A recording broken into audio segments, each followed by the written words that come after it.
guys for tuning in.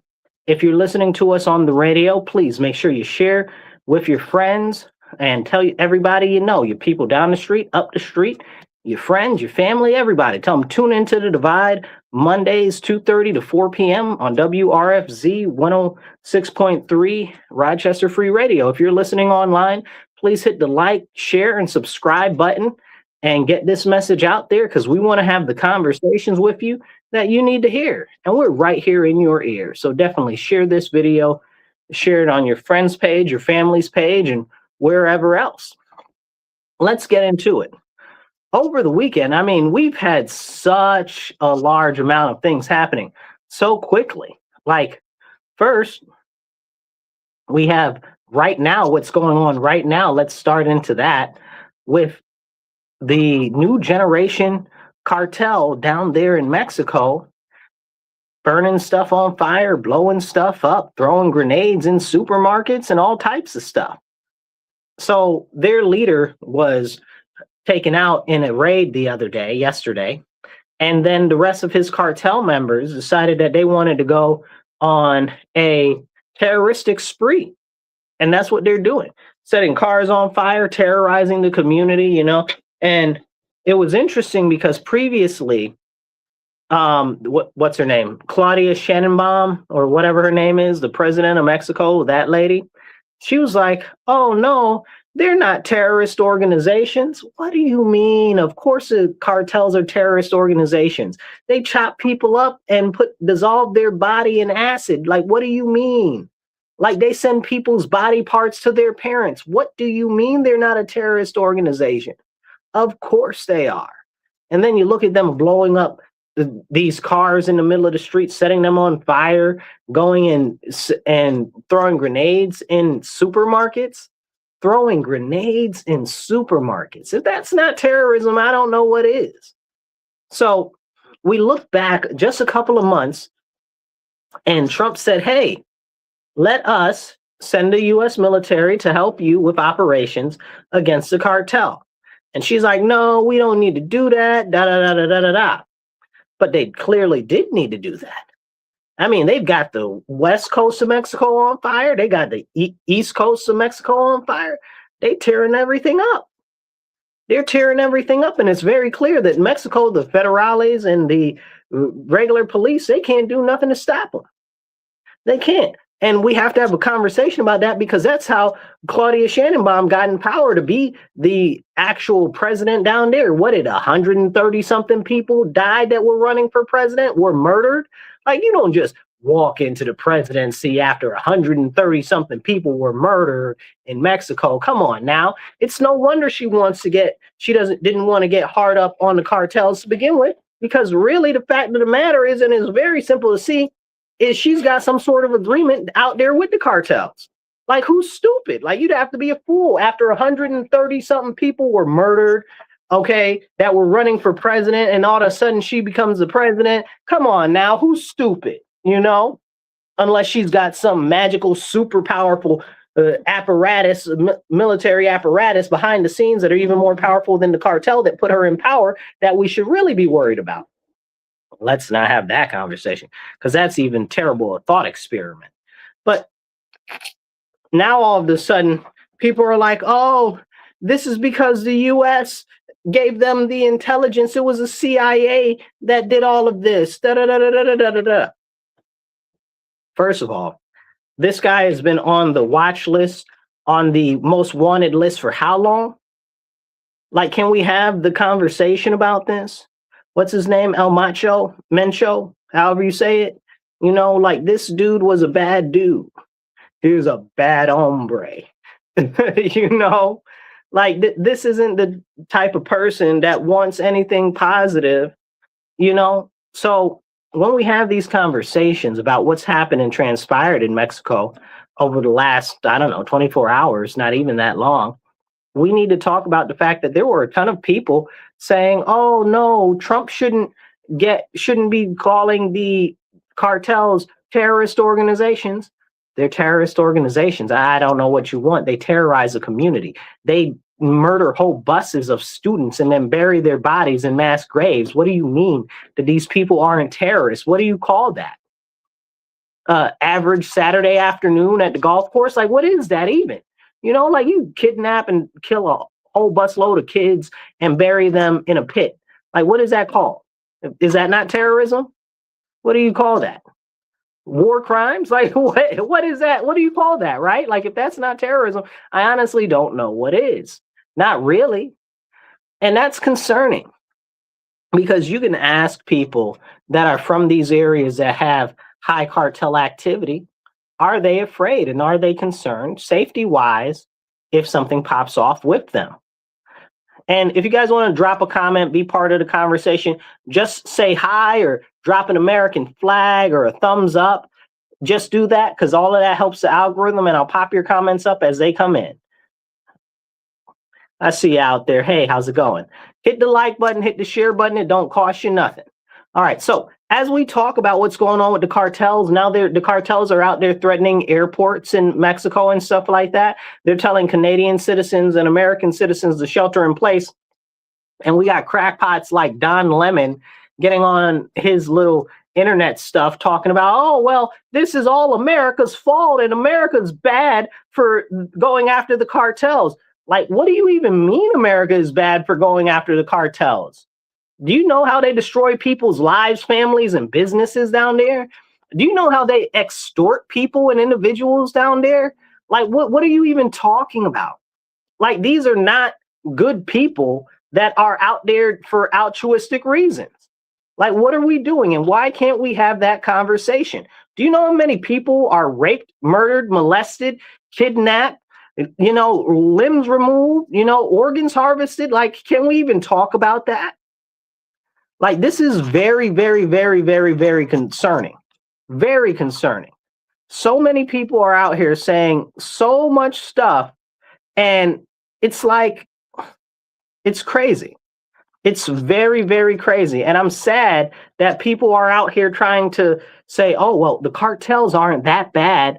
It's because of the U.S. interfering. You mean to tell me that there is a whole narco military organization that controls 1/3 of a whole nation state, and you don't think that that's a problem?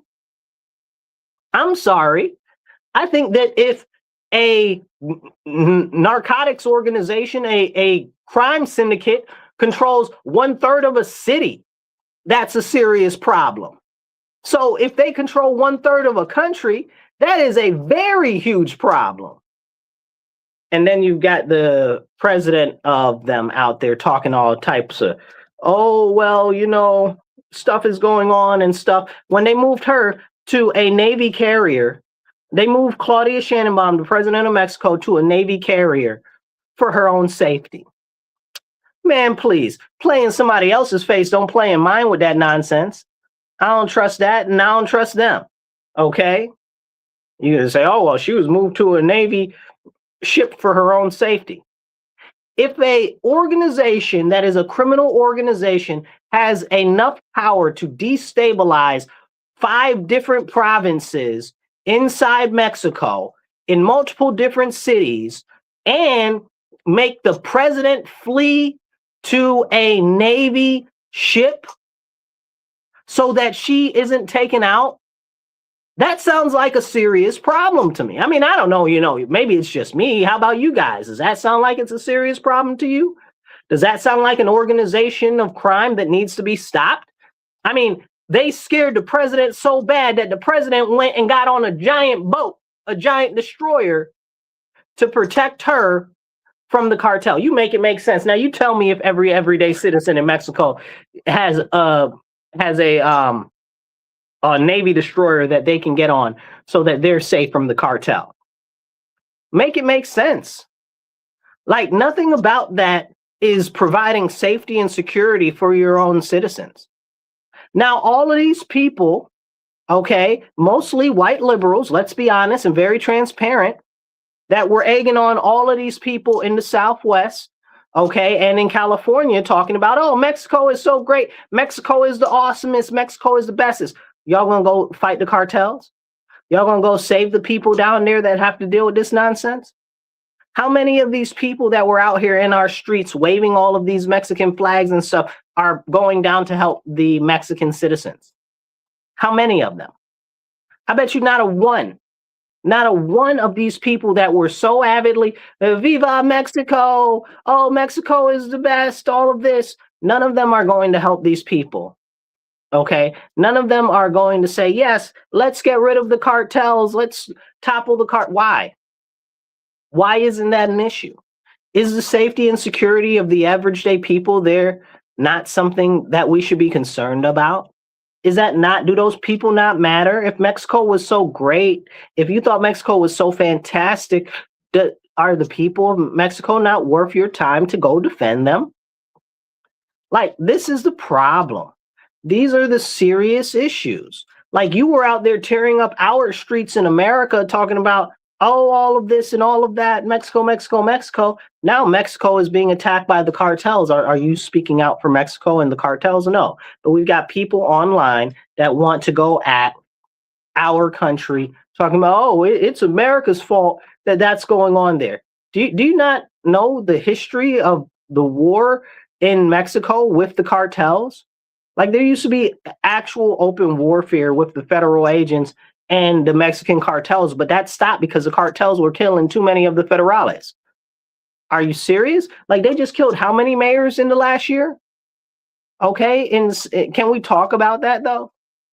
Can we talk about that? They just recently killed a mayor in Mexico. I forget which governorship. They killed him. I think it was Chihuahua. I'm pretty sure it's Chihuahua. Don't count me on that one, but go check it out. But they killed that man. That man was like, please, please, please, President Claudia Sheinbaum, please do something about the cartels. We're trying to preserve peace and prosperity in our territory, the province, state, whatever you want to call it. We're trying to preserve safety for our people, and the cartels are running crazy and they're going to kill me. And that's what he said. And then she said, no, everything is fine. You'll be all right. Nothing is going on down there at all.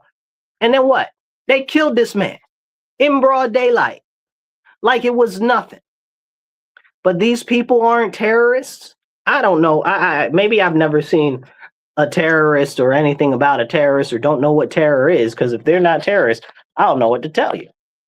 Then you got all these people out here talking about, oh, well, it's because of Trump and this and that and the third. Okay, let's be honest. Let's be very honest. How in the universe do you have a criminal enterprise that is that powerful? How does that work? How does that work? Somebody just asked, how is that America's business? Now, when I see you say America, I believe that you mean America like the United States of America, not like Bad Bunny was saying America, meaning the whole continents of the Americas. So when we say, how is that America's business? Let's dig into that. So we've got a lot of factories in Mexico, especially on the border in places like, what do you call it? Tijuana, which is under attack right now. Okay. And this, that, and the third. So these are important conversations that we need to have. We do a lot of business with Mexico. I think, and don't quote me on this, but I think it's greater than 1/3 of their exports come to us. I don't want to say 2/3 because I don't want to be wrong, but it might be 2/3. I can't remember, but I know for a fact it's greater than 1/3 of their exports come here. It might be 2/3. We're their largest trading partner. That's what I know for 100% sure. So these are the types of conversations that we need to be having, like what's going on down there? What can be done about this issue and so forth? Because they extort businesses all the time. They extort businesses all the time. It's like some stuff that you would see in the news or in a movie or something like that. And clearly people don't care and they don't believe that it's real because they're not experiencing it.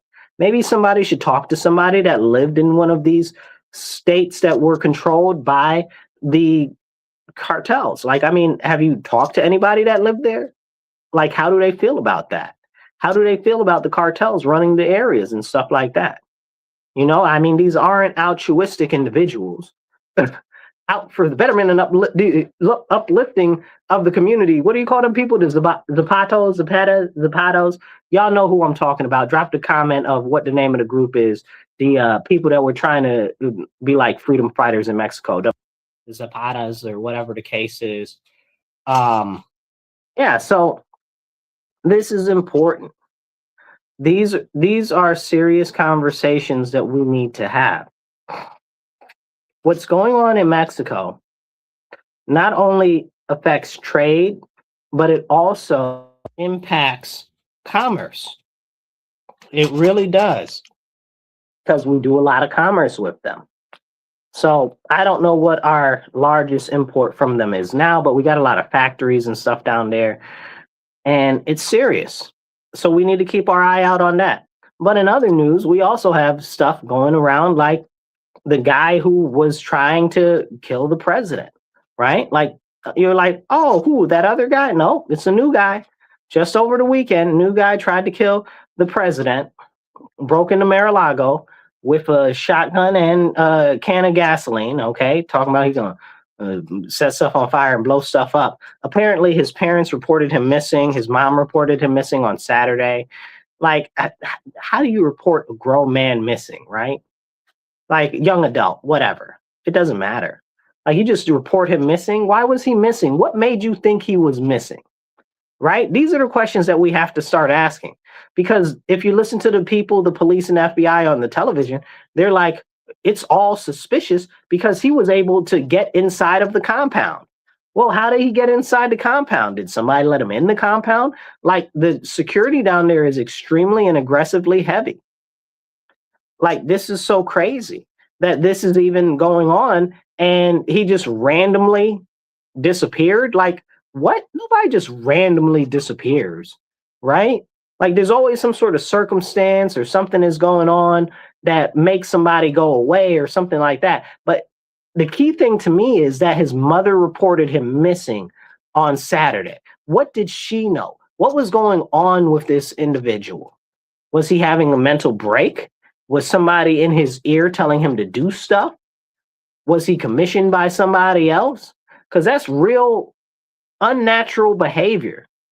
Just going in and breaking into, and I guess not even breaking in, right? Because the FBI said that they don't know how he got into the Mar-a-Lago compound. Gary Webb, was that the other guy? Somebody commented Gary Webb. Was that the other guy that tried to attack the president?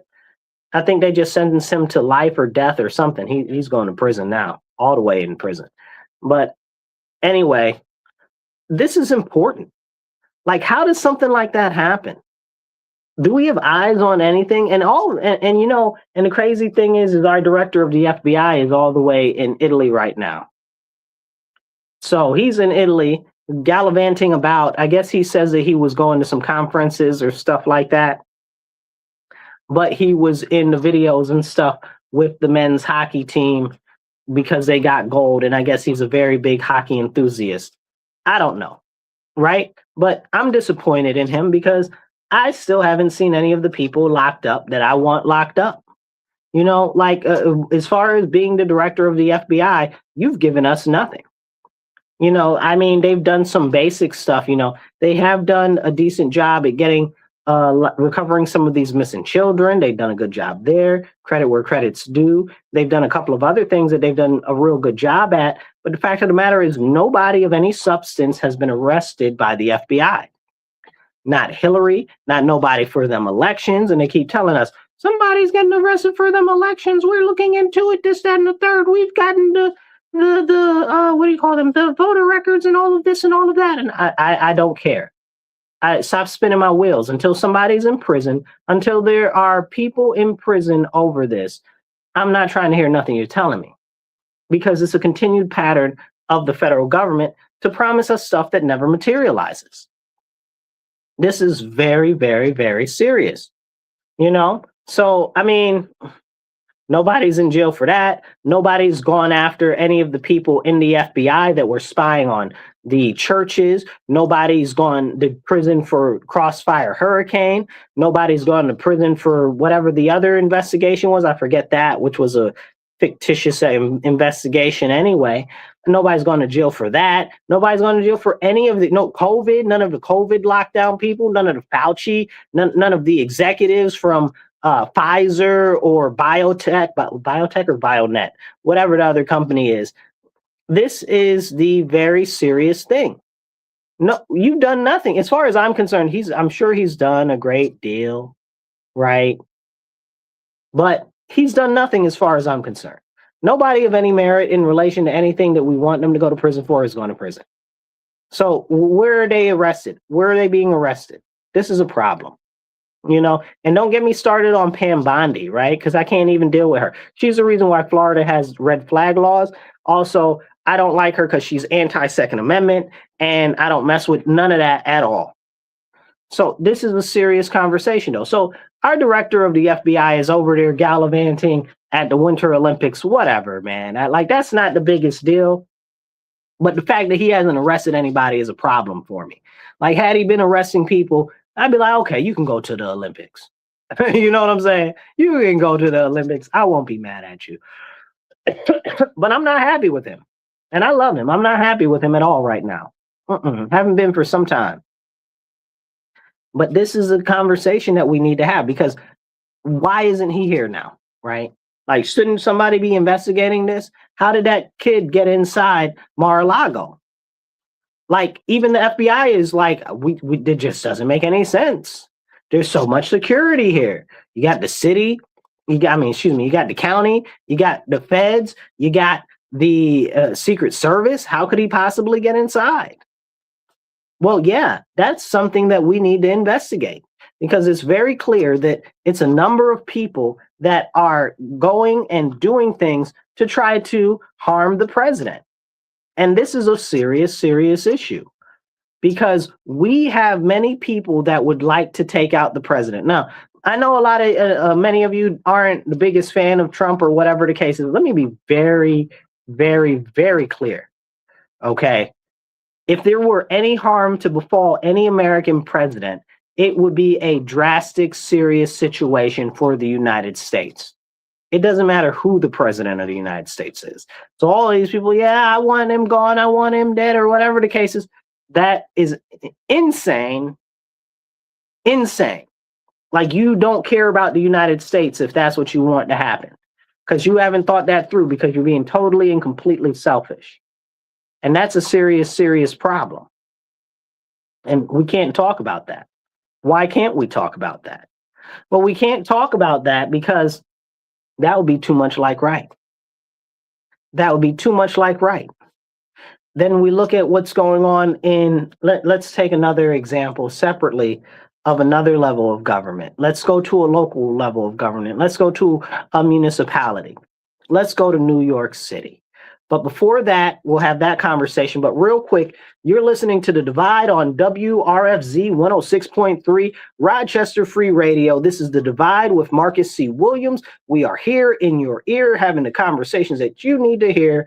We are the #1 conservative talk show in all New York State. Tell your friends, your family, share this out on your page, your friend's page, whoever's page. Tag some people, send it in some emails. Now, if you guys want to support the station, please go to Patreon. The station right now is in a fundraising drive. They're working on raising $6,000 to keep the station up, going, and blowing. So go to Patreon and then type in Rochester Free Radio, and you can donate to the station. If you want to help support the show and you're online, check out right here on the sides right there, or you can check out right below if you're vertical. Okay? Now, we're having a very important conversation about the different levels of governance and how things that shouldn't be let go awry just are going awry, it seems like. We've got Mandani in New York City, right? So Mandani, the communist, socialist, Muslim dude, right? Now, that's what he self-identifies as, Ugandan, African, right? The African Muslim foreign mayor of New York City. It's kind of crazy. But he promised to lower bus fare. He promised to make sure that everything else is going good in New York City and rents are lowered. Okay. So if rents are lowered, how's that going to happen? He said, well, we're going to lower the rents by taxing more of the wealthy people. Well, he doesn't have the power of taxation. That would go on the state level, right? So if that's on the state level, then who's he got to get that from? He's got to get that from Kathy Hochul, right? So she's got to put it through, the state assembly has to put it through, or whatever the case is. And what happened with that? Nothing happened with that. Kathy said, I'm not doing that because taxes are already high. So if I raise it on the millionaires and the billionaires, they're not going to fund my campaign, and my hubby won't be able to have his private yacht anymore. Some nonsense like that. I made that last part up, but it's about right. You know what I'm saying? So we have these conversations about what's going on in New York City, and he's promised all this free stuff, right? He promised to put the whole concept of rent, putting it down, right? But now he's talking about he's going to raid the teachers fund. He's going to raid the firefighters fund. He's going to raid the rest of the city workers fund. Socialism, communism, the warm collectivism that everybody loves so much, where you have to forcefully have your stuff taken from you and given to other people, because that's what he wants to do. That's what he's saying now. They've got to go and raid the city's rainy day budget, the rainy day fund. They've got to go after all of the pensions in the city, and they're going to take that money from those people and they're going to go disperse it all across to everybody else, because the city is in so much debt that it can't see it up from down. And that's a problem, because now he's talking about in the city, what he's going to do is raise the rate of property tax to 9 more percent. 9 more percent, already some of the highest taxes in the nation. Now he's going to raise it another 9%. Okay, well, you do that. What do you think is going to happen with the actual rents of the properties? The rents of the properties are going to have to go up. That's going to be a real simple thing, right? Property tax goes up, rents have to go up. That's how that works. Nobody's retarded. We know what's going on. That is clear and evident, and there's no two ways around it. So when that happens, we have to take a look and we have to say, okay, well, if he raises taxes 9%, how much does that going to average increase the actual cost of, let's say, home ownership? Perish the thought, because you can't even hardly buy a home, right? Maybe you're lucky if you get a condo in New York City. But how much is it going to raise the rent for average rents? And the answer is it's going to raise it a lot. It's going to raise it a lot. So when we have these conversations, we have to look at these knock-on effects. So let's say they raise the taxes, right? Let's say they do it to 9% or whatever. People will rather keep the homes vacant, keep the properties vacant, and take the tax write-off than get anybody in there that's paying under the actual market rate of these properties. We see it where I live right now. They just built all of this new construction. More than half of it is empty. Why is it empty? Because they'd rather take the write-offs than sell it, than rent it out to people that are paying under. That's how this stuff works. Can we have that conversation? No, we cannot.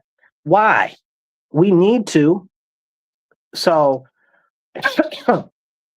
as we have these conversations that are ever so important, we have to go and we have to look at everything with open eyes. But people don't want to look at things with open eyes because everybody's so caught up in my team, my team. Well, I'm Republican. Well, I'm Democrat. Well, I'm this. Well, I'm that. Listen, I am very much so a hardcore conservative. I am a Christian first and foremost and above everything else.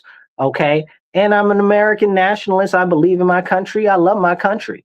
Okay. Because this is where I live. I'm not moving somewhere else. If you don't like America, move. I don't care. Like, it's crazy. I don't like a lot of the things, but I'm here to fix whatever's going on in my country. I hope you're willing to fix whatever's going on in yours. Okay. If not, leave. People are in this country that hate this nation, and that's crazy to me. But I bring that up because it's very simply that a lot of people get too tied up in these ridiculous nomenclatures of Democrat or Republican or whatever. And I'm like, at the top of the pyramid, they're all in it together. This isn't new news. Like when I was little, people used to know that. I don't know what happened. I think maybe Obama got in to be president, and then that concept went away. And now it's all my team, my team. And it's crazy because I saw Anna Paul Luna do she was in Congress, and I think this was last year in Congress. And she was asking, she said, well, she was on the floor. They said, gentlewoman from Florida, please speak. And she said, why are the Republicans and the Democrats working together to cover up for all types of misdeeds through funding inside of Congress? Because they have this funding, Congress, which they use to settle claims out of court and to pay off different people and to pay for lawyers that are coming at people that are in Congress. And they kill these things before they make it to the media or whatever. And that's a serious issue. Now, this is Anna Paula Luna, okay, asking this question. And they tried to basically shut her down, and it's a real thing. And it didn't always used to be that way. I believe it's called the Judgment Fund. And I started in 1956, right? So go look that up. Take a moment and look that up when the show's over. But this is important that we have these conversations because we look at so many things. And like I said, I'm a diehard conservative, diehard Christian, very pro-America. But one thing I'm not is stupid, So when I see all of this, Republican or Democrat nonsense, a lot of times I'm like, because I'm a Republican. I don't have any frets about saying that I'm proud to be Republican. I also know and understand that a lot of people that are out here claiming to be Republican are not Republican at all, not even in the least bit, And I'm not talking about rhinos. I'm talking about the light right, okay, LITE. The people that used to be Democrats, okay, and switched to the Republican Party, but are really liberal on most of the issues. Or all of the issues in certain cases. This is a serious problem that is facing our nation. Okay. We need to say, hold on, what's going on in our country? What is Congress actually doing? And how is it benefiting our country? And taking a look at it like this, let's just take a look at the Democrats right now, right? So the Democrat Party is falling to pieces, into shambles. That's not, nobody's missing that. Nobody's second guessing that. That's 100% what's happening. Okay. Even their own people are getting out there on the TV and crying and bemoaning that fact. And if this voter ID thing does go through, there's going to be Democrat seats lost all across the nation because they don't care about voter ID. So there's a lot of stuff going on that shouldn't be going on. And we'll see exactly what happens in the election if this gets passed. But the SAVE Act is being delayed and all of this, when at the same time, you've got Mondani in New York City talking about, if you come out and you snow shovel with us, we'll pay you $19 an hour to snow shovel in New York City, but you've got to bring 2 forms of ID. You got to bring your identification and you got to bring your social security card or your birth certificate. Well, wait a second, sir. How do you have to do that when you're one of the same people that was up here talking about, no, there shouldn't be any voter ID? Now, I know people have different opinions on different things, but I need you to be consistent. I need you to be consistent because then I know where you stand. I don't want you to be wishy-washy. I don't want you to be politically fluid. I don't, what is going on here? One day you're like, there shouldn't be any voter ID. It makes it hard for people, blah, blah, blah, blah, especially minorities, blah, blah, blah, blah. Kathy Hochul's good for that. And so is Gavin Newsom. We'll talk about him in a second. Hit the like button, hit the share button. It don't cost you nothing. Share this, get it out there. Okay. But as we have this conversation, he's in New York City talking about you need 2 forms of ID. 2 forms of ID. Now, let me tell you about New York City. New York City Council, and you can look this up, about a year ago, tried to pass a city law where illegal aliens can vote in local elections. That is not a story. That is not a fabrication. You go look that up if you don't believe me. Okay.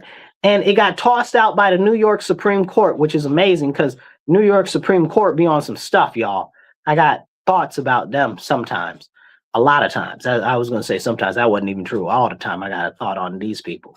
They be doing some crazy stuff. But that was a very, very important thing that they threw that out. They said, no, you can't have foreigners and illegal aliens that are not American citizens vote in elections. That violates the Constitution.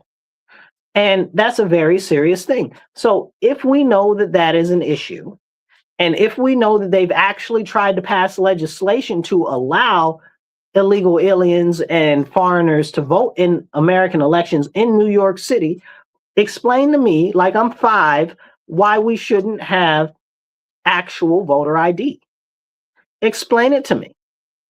We already know, and people are, oh, well, there's not that much fraud. It does not even remotely matter. It's about restoring faith in elections, because I debate you on that whole situation, because the fact of the matter is, in New York State, the election system is totally jacked up. Okay, totally jacked up, with very little oversight and very little accountability for anything. And it's very much so problematic. And Bella says, they don't give a care about us. Bella, you know, you're not wrong. This is a very, very serious point. Because if they've pushed legislation for foreigners to vote in our elections in New York State, what makes you think they won't push it in the rest of the state? What makes you think that they're not trying to let people do that in the rest of the state? You know, that's kind of bananas. Yeah, ID for plowing the snow, but no ID for votes. Exactly that. And it's only snow shoveling too, right? Like, they're not going to give you a plow to drive down the street. So why is ID needed for that? And he was like, he got on the thing. He said, we can't give them paychecks if they don't show us ID. And I'm like, oh, but they can vote without ID? I mean, it's just a hypocritical nonsense that makes people in our nation just be like, I can't stand these people. I don't want to deal with these people, because they don't even stand on what they say that they care about. They don't even stand on what they say that they believe in. And this is something that we have to note, and something that we have to make sure that we as citizens have discourse on. Because again, so many people get wound up in, oh, I'm Republican, Republicans can't do anything wrong. Oh, I'm Democrat, the Democrats can't do anything wrong. Nah. And nobody trying to hear that, bro. I'm going to tell you one time real good how I feel about the government. I want a government so small that it can fit in the palm of my hand and I can crush it if I see fit. Because this is the problem. Our government has gotten too large and too overwhelmingly sizable that it feels that it can do whatever it wants to our citizens at any given time. And it's very much so a serious issue. It's very, very serious, you know. And then we look at stuff that's been going on in our country with this push for socialism, with this push for communism, with this push for Islam in our nation. And I've been having a couple of conversations with some Muslim friends and associates, okay, you know, and I'm like, you guys are twisted because you won't stand up. And they're like, oh, well, how can you say this about Islam or these people or that people? I'm like, listen, let's be very clear. If you guys aren't aware, Saturday, they were in, was it Saturday or Friday? Doesn't matter. Over the weekend, they were in New York City in Times Square, okay, holding up traffic and everything in the middle of the street, acting like they're praying. But they're not praying. What they're doing is showing an act of, how could you say it? Dominance. That's what it is. They're asserting their dominance, because in no Muslim country can you get away with that behavior. What Muslim country? You show me the one Muslim country where they just get out in the middle of the road and do that. Nowhere. Nowhere. It's not a thing. It doesn't happen. And the scary and concerning part about this is when people are like, oh, well, that's anti-Muslim or whatever the case is. Is it? Because this is a new behavior. So where did this new behavior come from? Because there have been Muslims here for years. They've never been doing this. So this is a new behavior. So either these are new Muslims, new people from different countries, or something's up, right? So my question to them, and this is my charge to them, why aren't other Muslims standing up against them? Why aren't other Muslims standing up against them? Make it make sense to me. If you're going to tell me that's not how that works, I'm like, okay, I'll believe you when you stand up against it. Because if you're not standing up against it, then you're telling me that you're perfectly fine with that, that you are going to allow that you essentially are compliant and complacent. So you're in support of it. And I'm not in support of any of that. I'm not going to have some, and here's the issue, you guys. These are foreigners, right? Not like, oh, they came over here and they're here to incorporate themselves in our society, right? Because we've had Muslims here for how long, right? We've had sizable Muslim populations in some areas, right? But they never behave this way. So where is the accountability? You're telling me that this isn't everybody. Where is the accountability internally for that? Right? There is none. Why? Why isn't there any internal accountability for that? Why are no Muslims holding these Muslims accountable? You must be supporting it. That's all I can see. Because you won't speak against it. Why won't you speak against it? This is these people coming to our country and asserting their dominance. Now, let me be very clear on this important issue.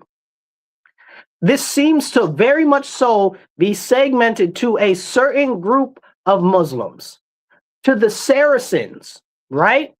Specifically the Saracens, not the Persians, even to a lesser extent, not the North Africans, but definitely not the Indonesians that are Muslim, just the Saracens, you know, the Levantish area there. Okay. Why? Why is that? Why can't we have that conversation? And why is it anti-Islam or anti-Muslim when you have that conversation? These people are out here trying to assert their dominance over us, doing stuff that they'd never get away with in a Muslim country. That's insane.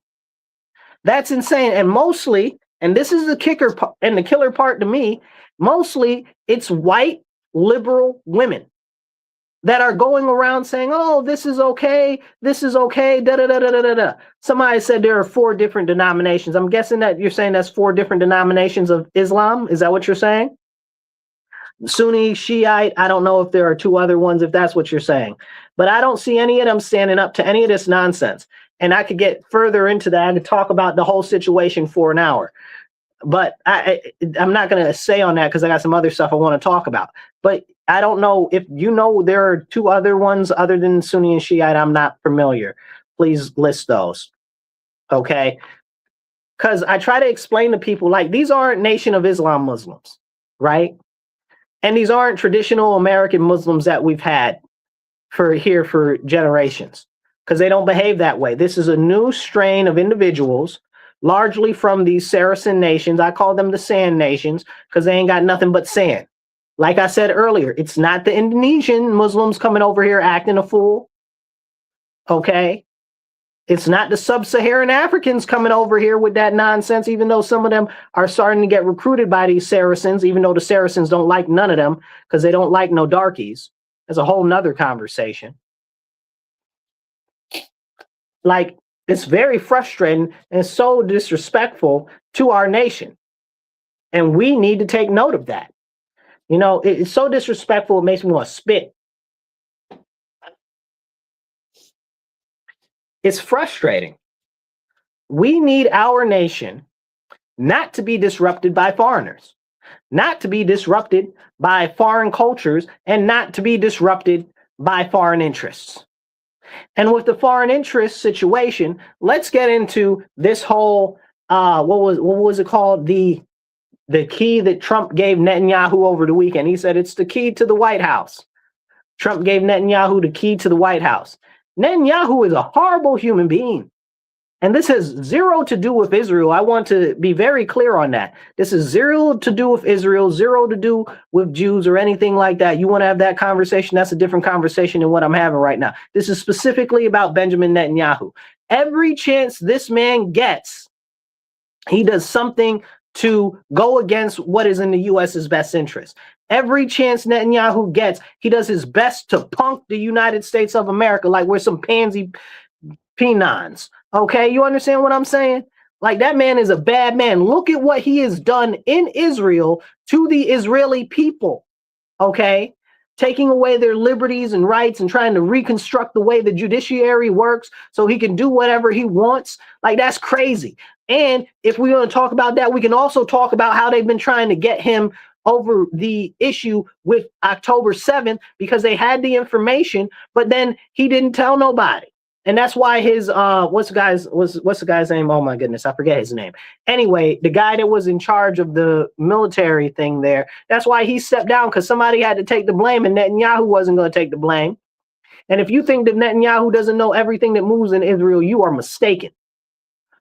Homeboy's been a spy, been Mossad since Mossad been a Mossad. Okay, he been a spy since a spy been a spy, the same way Putin been a spy since a spy been a spy. Okay.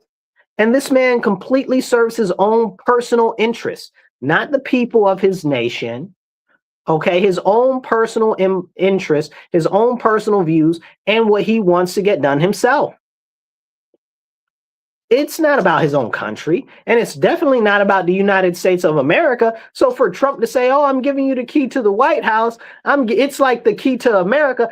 I don't want that man to have the key to the White House, nor do I want that man to have the key to our nation, because he's already manipulating so many of our politicians and we can't even talk about it. Then they try to push this ridiculous anti-Semitism bill talking about us as Christians can't say that the Jews killed Jesus when they did.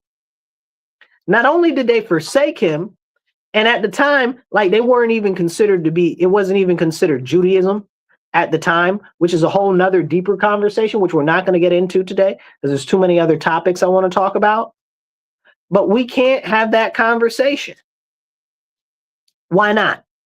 Because they're trying to perfect and cultivate a specific narrative. There's a lady, and I think we talked about it last week, but she was doing the congressional overview thing into the religion and stuff like that. And she was like, as a Catholic, I can't be a Zionist. You can't, because Catholic teachings is that the people that were in that region were cast out of that region, never to return. It is a punishment of the Lord our Father. You know, like, why would you preach anything different or teach anything different? Like, it's right there. You understand what I'm saying?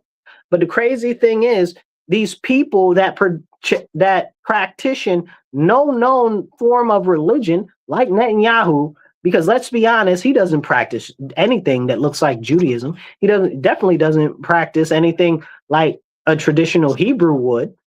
Like, can we have those conversations? And Judaism came after the death and destruction of the temple, because it's rabbinical. Okay, and that's a whole separate conversation. But we can't have that conversation. So when you got these people running around talking about, oh, this is anti-Semitism if you say that the Jews killed Jesus, but they did. They did. They did. They turned him in because they didn't like what he was saying, and they killed that man. The man came to save them and to lead them back to the Father. What'd they do? They didn't want him, so they got rid of him, because he was challenging their own personal individual authority. And perish the thought that you challenge the powerful that are in power to actually hold them to account for hypocrisy and things that go against the laws that they claim to uphold. This is the problem. This is the problem. And that, if you look at the Bible, and I need to be very clear on this, if you look at the Bible, that was the whole thing when Jesus came. When Jesus came, his whole issue was that these people say that they are upholding my Father's law, and they don't. And they don't. And they killed this man for talking about that, you know, and for healing people on the Sabbath, right? You know, like, this is crazy. But this is where we are. And now we've got people who aren't even anything that you would consider religious. Like, I don't know if he worships the devil or whatever the case is, but he definitely doesn't practice Judaism like that at all. Excuse me. And he doesn't practice anything else. He's definitely not a Hebrew. So what exactly is he practicing? He's secular. He supports abortion. He supports alphabetism. How can you say that you practice Judaism? Isn't Judaism supposed to be against that? No, because now when you see these crazy people, again, like they don't have any religion at all.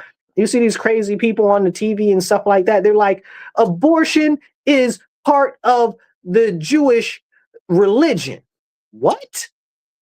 Show it to me in the Torah. Where'd you get that from? Alphabetism and homosexuality is part of the Jewish religion. What? Show it to me in the Torah. It's not there because you done made some crackpot nonsense up because you're not really practicing what you were given from God. Ain't no way. Ain't no way. And you're not about to sit here and convince me that that is that and that is what it is not. That's why there are so many American Jews and other people in other places. And this isn't me saying anything in particular is like they're the best religion, but it points out comparatively to these other people that are over here in power. It's the key point is in power. In power and behind the scenes maneuver and stuff, they don't believe that nonsense. A lot of them don't think that they should be over there. Why? Because that's what it teaches in the Torah. Okay? The temple was destroyed for a reason. Why? Because they didn't listen. They were scattered to the four current corners of the earth because they didn't listen. And that was their eternal punishment. And if they could get right, maybe the Lord would show them forgiveness, but they don't want to have that conversation. So as we have this conversation about Trump giving Netanyahu this ridiculous key to the White House, I'm not happy about that, y'all. I'm not happy at all. And this is a problem. We need to get rid of the foreign interests in our nation. We need to get rid of these foreigners that are out here trying to force their culture on our society out of the country. Have you heard that now in New York City, they're trying to ban dogs? That now in part of Minneapolis and part of Minnesota, they're trying to ban dogs because the Muslims don't like dogs. So now your little Labradoodle is gone. Your little Chihuahua is gone. You know, like, I mean, and again, it's usually the liberal white women that push these type of things forward. You know? And they're like, oh, well, you know, it's the Handmaid's Tale. Trump's going to issue in the Handmaid's Tale. And here you are supporting cultures and quasi-religions that actually are exactly like the Handmaid's Tale. Like, somebody make it make sense to me. Make it make sense to me. Drop a comment, hit the like button, hit the share button, get this out there because we need to have these important conversations. You know, it's very frustrating and very upsetting to watch what's going on in our nation and the fact that we can't have real conversations about it. Now, I really would have liked to talk about a number of other things in relation to the economy and stuff right now, but after the Supreme Court just the other day shut down the tariffs that were under EPA, EEPA, is it 3 E's or is it two E's? EEAP, right? So under IEPA, they shut down those tariffs, saying that that you can't do that essentially because it was too broad, right? Now, I disagree with, I think it was 6 of the 9 judges that came to that decision, right? But it's by majority rule. And John Roberts wrote a decision in relation to that, and he said something very interesting. And he was like, you know, this won't even really limit the president's ability to put tariffs on anything. So their whole ruling about the tariffs really didn't do that much. And this was the problem, because what happened with the tariffs and the situation with that is all it did was harm our credibility in holding other people to account. And we need that ability to hold these people to account. Why? Because a lot of people across this world have been doing America dirty. They've been doing America wrong. And the president was using these tariffs as tools to get them in order. Now, I want to really jump into them a little bit more, but if you're listening on the radio, tell your friends, tune in to The Divide with Marcus C. Williams. Mondays 2:30 to 4 p.m. And if you guys are online, hit the share button, hit the like button. It don't cost you nothing. If you do want to support the show and you're online, the sides right there, okay, or down below if you're vertical, that's how you can help. And please go to patreon.com and Rochester Free Radio, and you can donate to the station there. The station is working on raising $6,000. Right now, they're doing a fundraising drive because we are kept on air by viewers and listeners like you. All right, so let's get into this, right? So these tariffs that were put in place were very much so important when it comes to, well, what would you say? Keeping people in check, right? The tariffs were important in keeping people in check. So China wasn't quite acting right. We're going to throw a tariff at them, slap them in the head a little bit. Okay, India ain't doing right. We're going to throw a tariff, hit them in the head a little bit. Remove them if we feel like it. Don't remove them if we don't. But some of them were industry specific in relation to different things. Like China got hit with tariffs because they were flooding the market with a lot of cheap products, like on Xi'an and what's the other one? Temu. Xi'an and Temu. So Trump slapped tariffs on them. The de minimis rule, right? Because anything under $800, basically you didn't have to pay any tariffs or taxes or anything on for imports, right? Imports or duties. So China was taking advantage of that. So that put a lot of local retailers out of business, a lot of small retailers that were dependent on those markets out of business, like Forever 21 and other small stores like that, whose whole thing was low cost, mid-level fashion, right? Like people don't think about this. And when those businesses close, that's also jobs. Hello. So they got all of these people out there talking about, oh, Trump is mean by doing that. This is not nice. He shouldn't be doing that. These tariffs are hurting our business. Okay, but what is your larger concept of what is being done when it comes to tariffs? Why are the tariffs in place? What are they doing? And how are they helping? Are they helping? Are they not helping? Or is it just you that you're talking about? So like some people were mad about the coffee, right? And that was a problem because coffee was going up, but mostly coffee was going up because people don't know why coffee is going up because they don't pay attention. It rained too much, right? It rained too much. Shipping is an issue.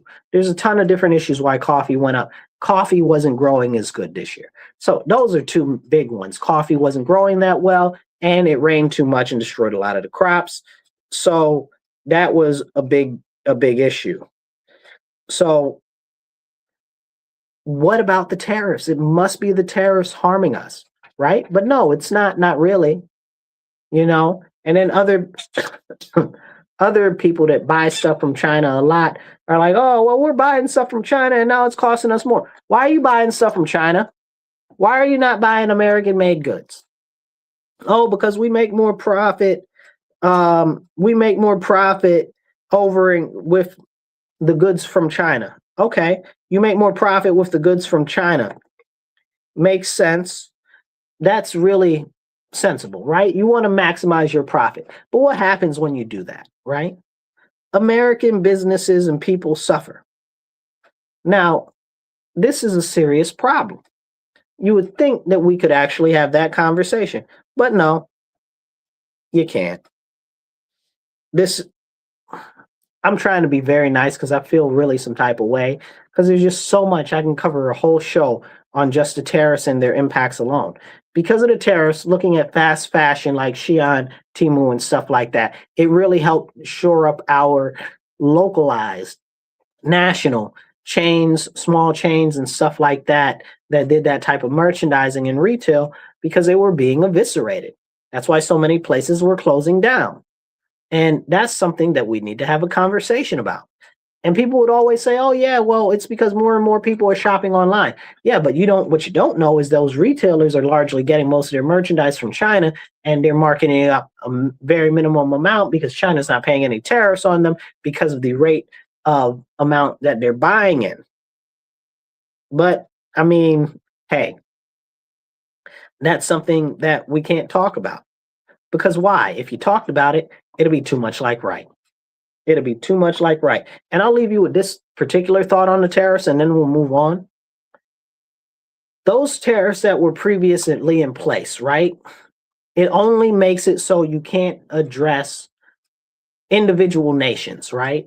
And that was what was needed under that, right? We needed to address individual nations because some nations are more favorable to us than others. Like China's a big dickhead, okay? And then you got India is really bad at that too. So when it comes to that, that helped us a lot with them. It helped us a lot with other people to negotiate other trade deals and stuff like that, where we've came out to benefit a lot more. But they try to take that away.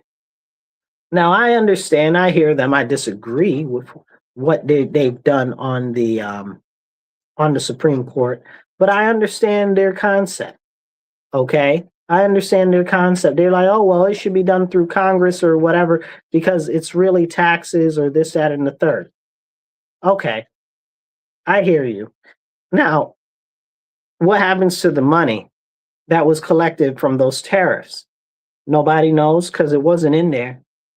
It wasn't in there. I read a report from CNN that said, oh, it should be like $1,700 that everybody should get back for because of the tariffs.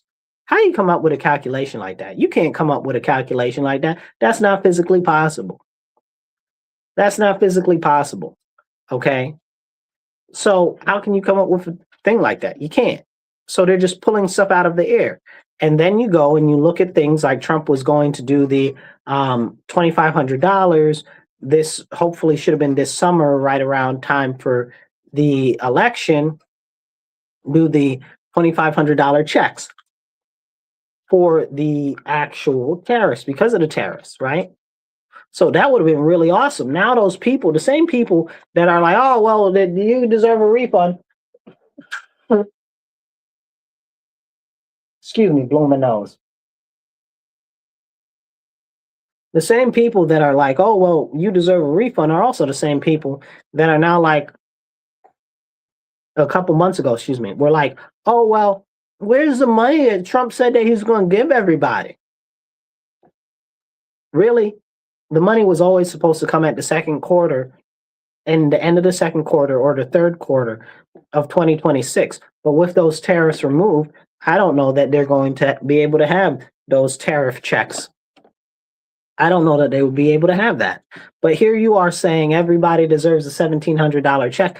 I'd have preferred the $2,500 check to a $1,700 check.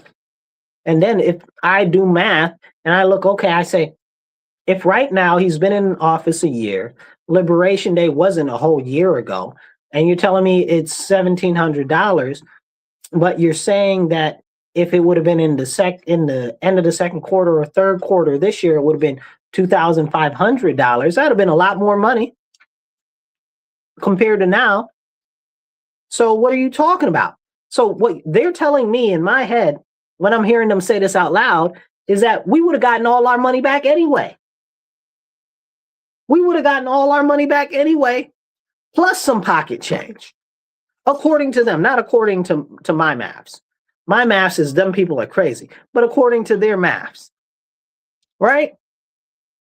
So what even are we doing? I want to jump over to France real quick. I know we were talking about the Winter Olympics in Italy, but I want to jump over to France. Something really crazy kind of happened over there. So this guy, his name is, I want to say it's Quentin. Is it Quentin? Quint?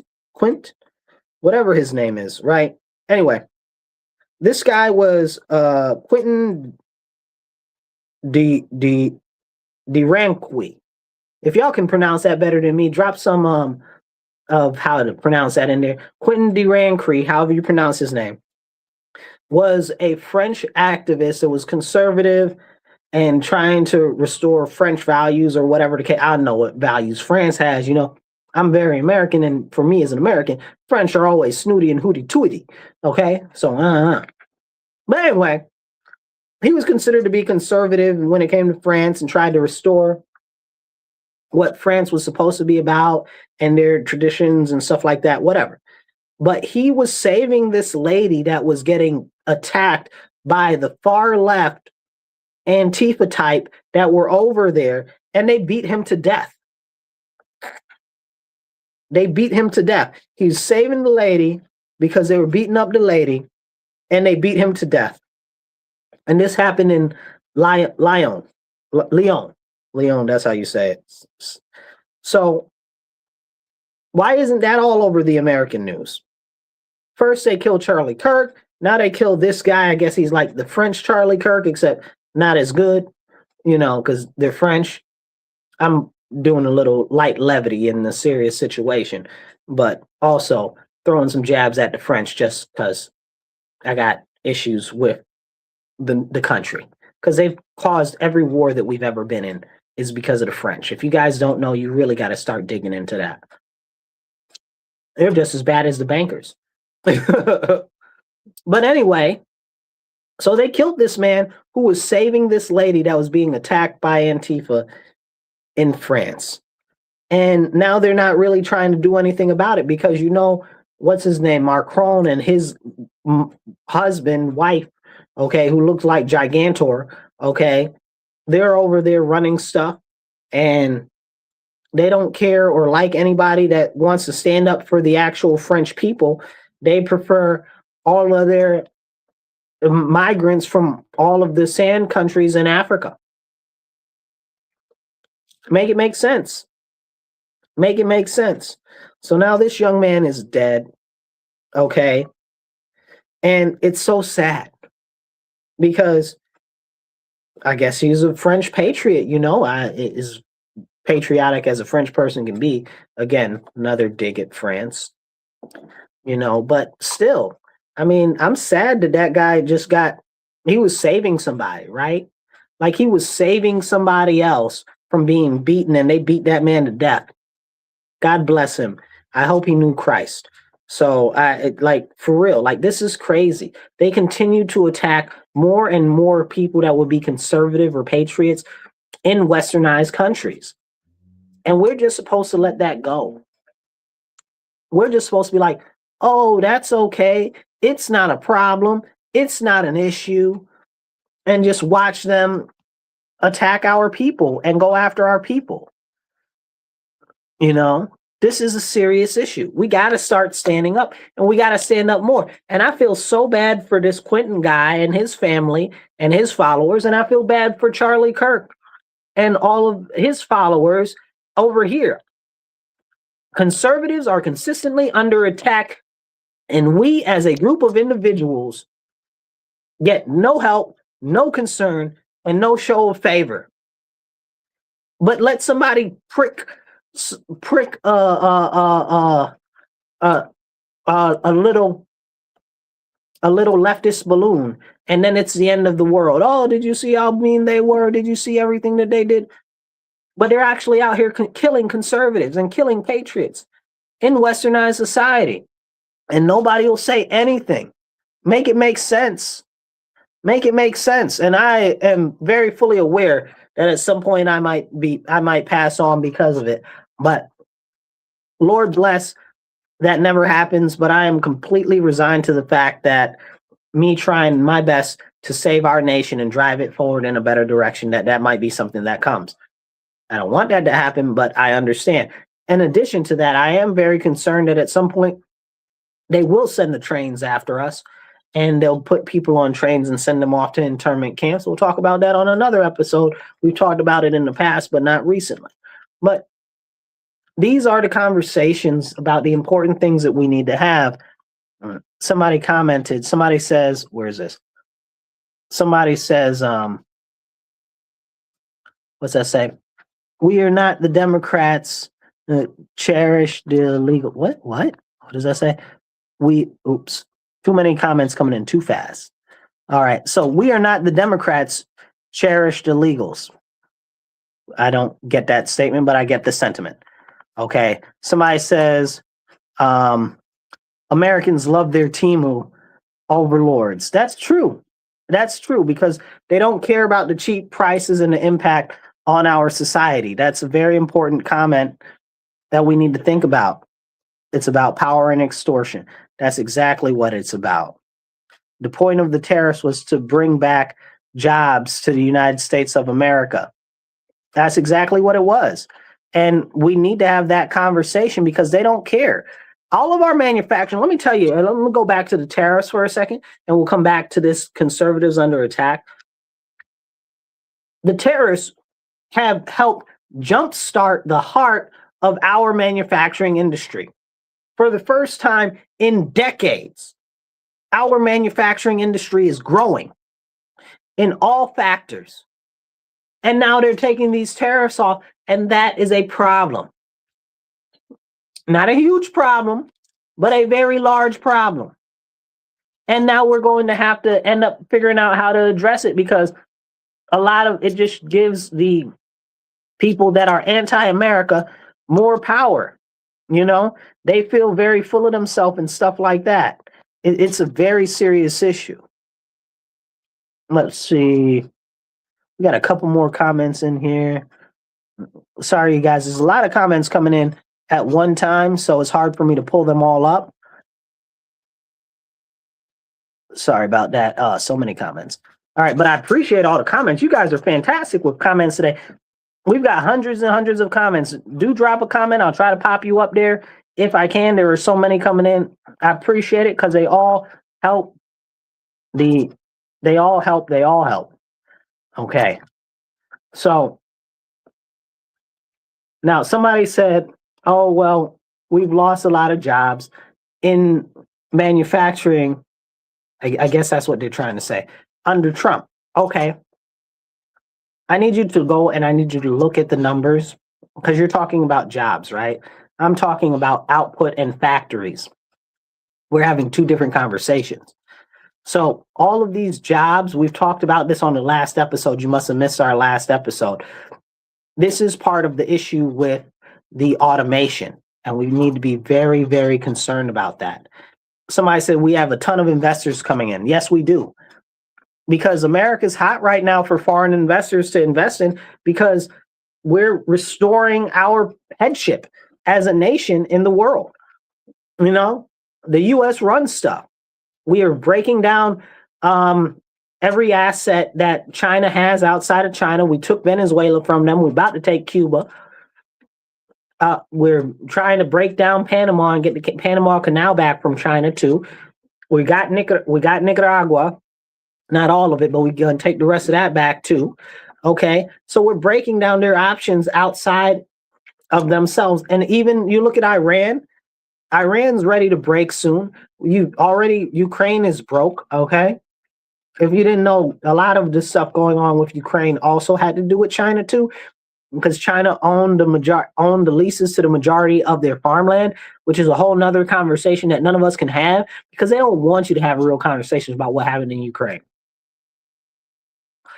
At the end of the day, a large portion of what a lot of the moves are that the U.S. is doing across the world has to do with China, either against China or to shore up our protection from China or to hold together certain issues and stuff like that. Somebody said Cuba was a rich country before a leftist dictator took it over. Well, but that's always the pattern. That's always the pattern. We have these leftists that take over the government and they run it into the ground and they enrich themselves and they deplete everybody else's pockets. It's exactly what's going on in New York City right now. It's exactly the same. You know, this guy got in power and promised you all this free stuff, but at the free stuff, there's an expense because somebody got to pay for it. So, I mean, hey. Now, as we have these important conversations, we have to also talk about the fact that going back to conservatives being under attack in the U.S. and abroad, Marco Rubio did a speech at, I want to say it was the Munich Security Conference. I'm pretty sure it was the Munich Security Conference last week. It was a fantastic speech, by the way. I encourage you to go look it up. But he kept talking about the Western world, the Western world, the Western world. And essentially the Western world is any type of thing where it seems to favor kind of a Europe-ish, American-centric type of hegemony, right?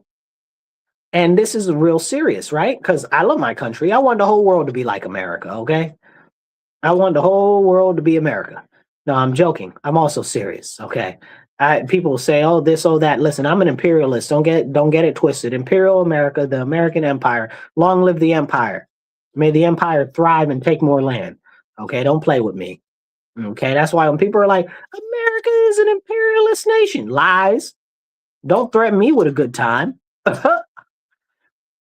Somebody said the U.S. is the third richest country. Is that what that's supposed to say? And they're like, oh, well, it doesn't have this and it doesn't have that. And the question is, how do you pay for those things? Because I was just watching this leftist that so-called escaped to Canada. They fled to Canada on a visa for a visitor's visa. And they're like, oh, the healthcare system here is terrible. Everything costs too much. And the cost of living is crazy, even worse than in the US. So you show me where this stuff is working out so good at that you're complaining that we don't have in the US. Miss me with that noise. Somebody says $2 gas is great. Well, but this is exactly what's happening. These things take time, you guys. These things take time.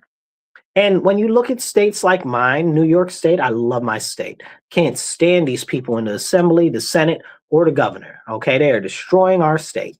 And they have been for some years. Okay, and even that goes into my local municipality. These people are destroying everything. Okay.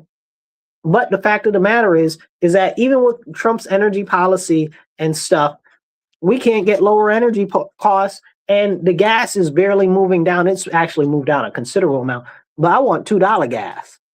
Okay, our gas is still like $2.98 or something like that, $2.85. I didn't check today, but it's still up there. In other states, it's way down.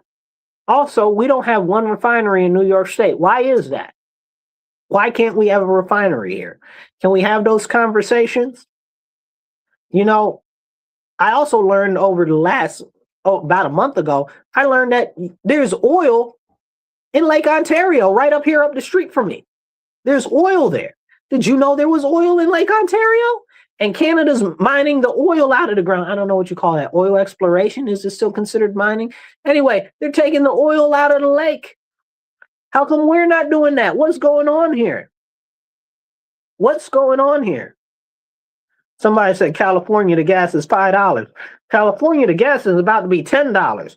I just saw that Shell oil is about to move out of California because all the costs are too high and the regulations are too crazy, which is crazy because you wouldn't think that one of the biggest production things in California is oil, but California's got a lot of oil. Okay. After gold and before gold, oil was what it was in California. So that's a big deal. A lot of these weird buildings and stuff that they have in Los Angeles are oil. Are those oil things that pump the oil out of the ground. But we can't have those conversations, you know, and these are the important conversations we need to have because a lot of people don't know that. But what's happening there, again, going back to New York where I live, is a lot of what's happening here. Somebody said lots of oil. Lots and lots of oil, brother. So what is happening in New York State? We've got all of this awesome natural gas. They don't want us to use the natural gas. You know, don't use the natural gas. Why? Why not use a natural resource that we know is clean burning and one of the best, most plentiful, low expense fuels that we have ever had? Like, come on. Why are you punishing our citizens? Why are you punishing our citizens? This is really, really serious. And we can't have these conversations. Again, I was like, wow, when I found out that they drill for oil in Lake Ontario. Right up there, not up there, but over here. Anyway, it don't matter, right up the street. But we can't in America because of the laws in New York State. So how much would that drive down our prices? Can we have these conversations? We should be. But they try to blame everything on the president and say, oh, everything is the president's fault. But you go to a red state, they don't have the problems that we have here. They don't have the problems that they have in California. They don't have the problems that they got in Washington state. Why is that? Somebody said, am I a tycoon? No, not yet. But if they open up that oil drilling, boy, howdy, how do I get a permit? Okay. But this is serious. This is really serious. Right now, we're in an energy crisis in many states, but it's almost solely in blue states.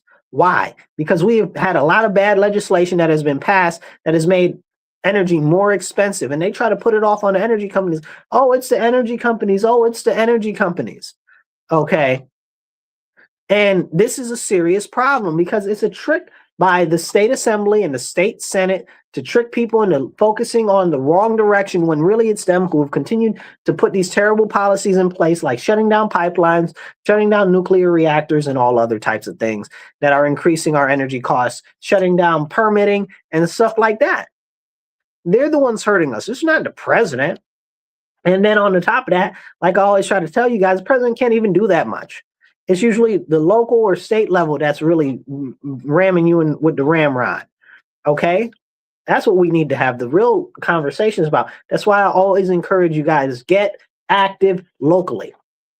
I don't care whether it's school board, city council, okay, fire district, county ledge, whatever, something that is interesting to you, get involved and start getting active. Because if we want to see a change, going out here and blaming the president, that's not going to change or help or do anything, okay? Because the president don't do half of nothing, and it's largely Congress that really controlled the power. But in blue states, our issues are not what they have in other red states because of the terrible regulations.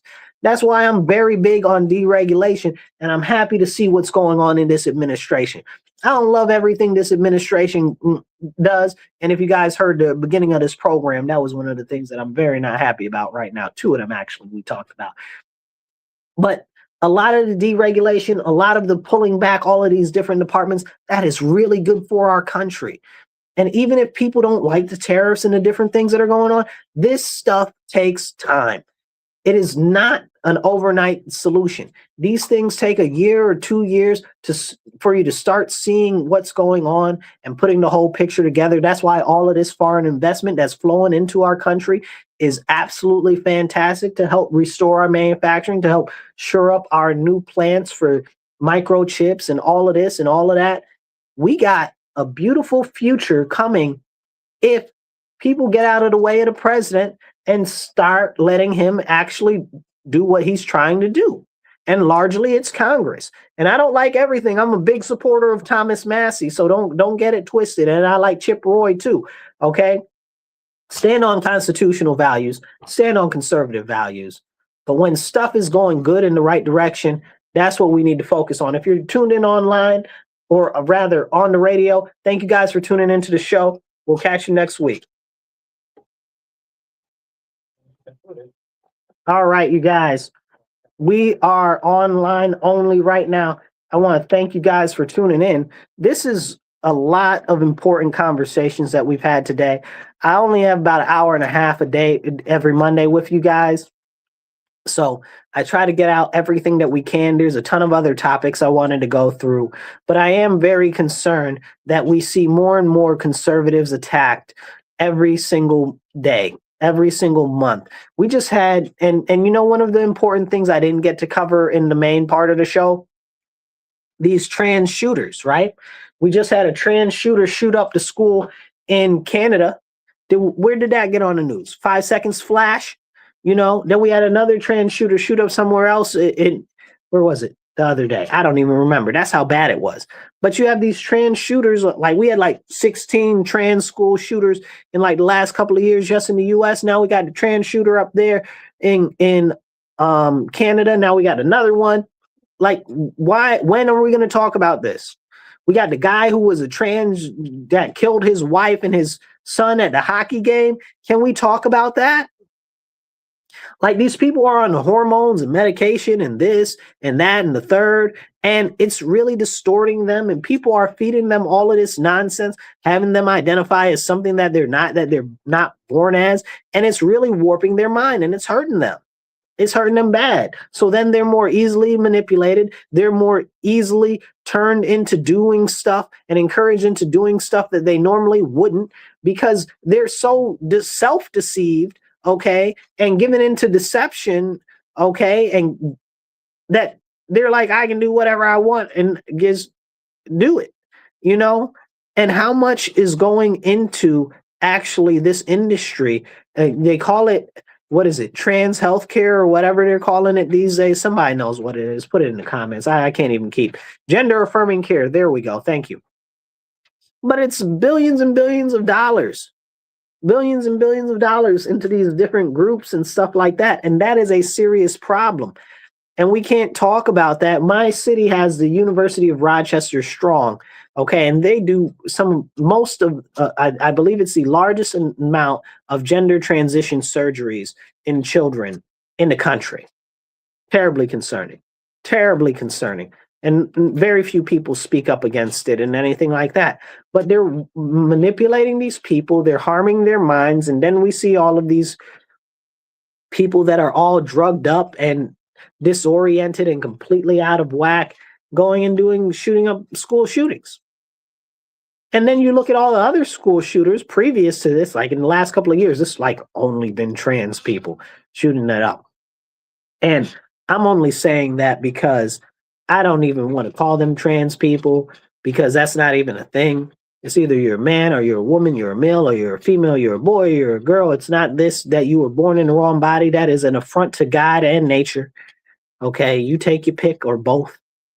Like, can we have a serious conversation about that? No. No, we can't. And that's a big issue.